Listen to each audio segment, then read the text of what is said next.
Welcome to the deep dive.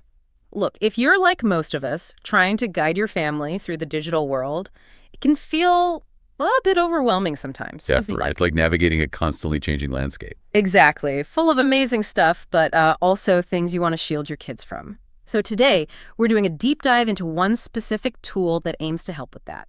Qustodio. Hmm. We've gathered insights from, well, quite a few sources to really try and give you a clear picture of what it is, how it works, and maybe the big question, why it even matters. And that really is the key thing, isn't it? It's not just about, limiting screen time hours. The bigger picture with tools like Qustodio is how do we help foster a genuinely healthy, balanced digital life? Right. It makes you think about equipping kids, not just restricting them, how to navigate this really complex online world safely. Absolutely. So, okay, let's get straight to it. What is Qustodio? Well, fundamentally, it's a comprehensive parental control and digital well-being software. Think of it like maybe a co-pilot for parents, designed to help you monitor, manage your kids' online activity, their device use. All aiming for that responsible tech habit goal. Precisely. And it tries to do this with a multifaceted approach. Let's imagine a typical situation. Your kid downloads some new app, maybe one you haven't heard of. Happens all the time. Right, and suddenly they're just glued to the screen. You're wondering, okay, what's this app? What are they seeing? How much time are they spending? Who are they talking to even?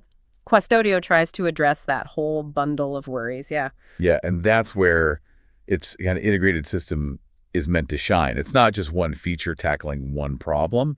It looks at that scenario from, multiple angles. Yeah. Giving parents controls, but also insights. Exactly. Let's start with probably one of the most used part. It's app control features. They're pretty robust. Okay. So with Qustodio, you can, first off, just block specific apps or games entirely. Like, nope, this one's off limits. The straightforward block.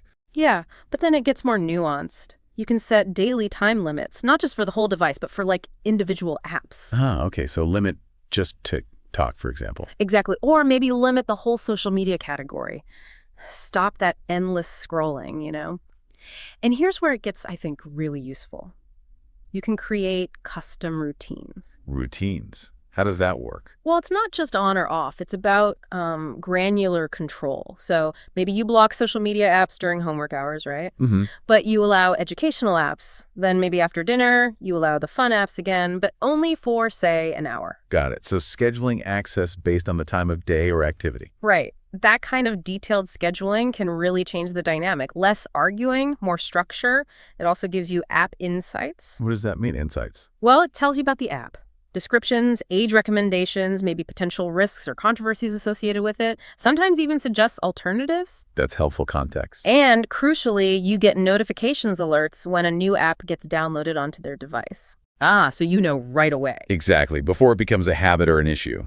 And that granular control, that's a big step up from just a simple on-off switch for the whole device. But a question that always comes up. How easy is it for a, let's say, determined kid to get around these blocks? Yeah, that's the million-dollar question with any parental control, isn't it? Mm-hmm. Yeah. Do they have ways to detect, common workarounds? And those app insights you mentioned, are they just static descriptions, or do they actually keep up as apps change? Good points. Okay, so no system is totally foolproof, right? A really tech-savvy kid might find ways, but Qustodio aims to make it difficult. And that alert when a new app is downloaded is key. Catches it early. Yeah, it lets you have that conversation immediately. Yeah. Like, hey, what's this app you just installed? And about the insights, no, they're not static. They say they use a mix of like AI analysis and actual human review. Okay, so it's dynamic. Supposedly, yeah.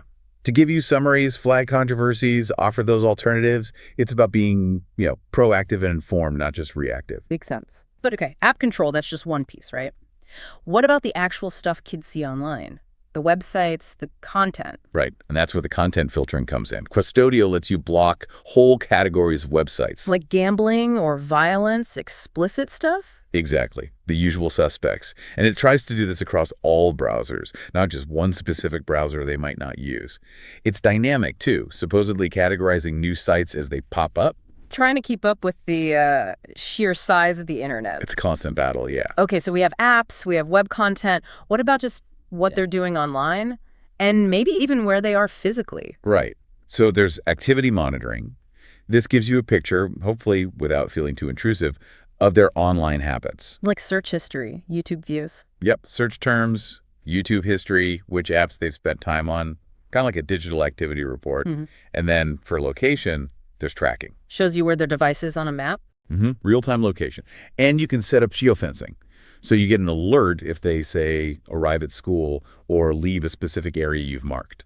Okay, I can see how that would offer some peace of mind. Definitely useful for busy parents, yeah. So we've got what they access, what they do, where they are, what about who they're talking to, communication. Yeah, that's another layer.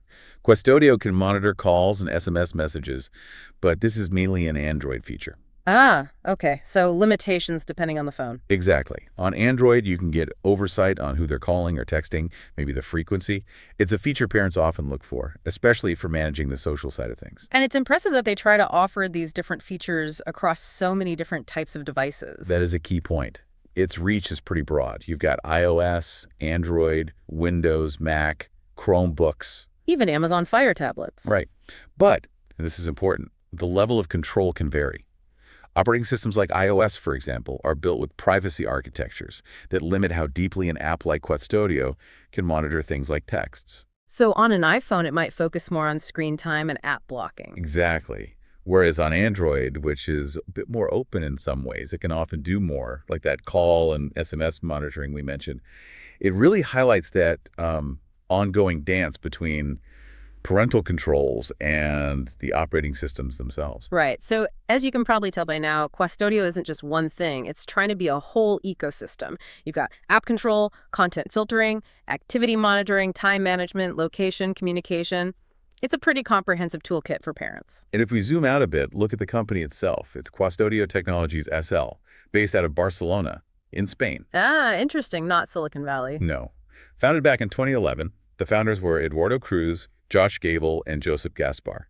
They had this vision around digital safety early on. And there was a pretty big development more recently, wasn't there, in 2022? That's right. Qustodio was acquired by a company called Coria. Which used to be called Family Zone. Correct. They're an Australian company, and they specialize in digital safety solutions globally, not just for families at home, but also for schools.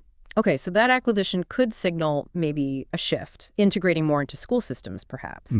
Could change things down the line for users. It certainly could. It's just a broader strategy, but fundamentally, Questodio's stated aim remains providing that safe digital experience for kids, Yeah. empowering parents. Yeah. They really emphasize offering that comprehensive suite of controls and, trying constantly to adapt because the digital world just doesn't stand still. Absolutely. And that kind of brings us to a final thought as we wrap up this deep dive. Qustodio offers these powerful tools, right? Content filters, time limits, tracking. But the real challenge, maybe for all of us as parents or caregivers, is realizing that true digital safety isn't just about the blocking and the limits. It's more nuanced. Yeah. It's maybe about using these tools as conversation starters, building trust, helping kids figure out how to navigate this world where their privacy, their attention, their digital fluency, it's all constantly being pulled in different directions. Using the tech to facilitate understanding, not just enforce rules. Exactly.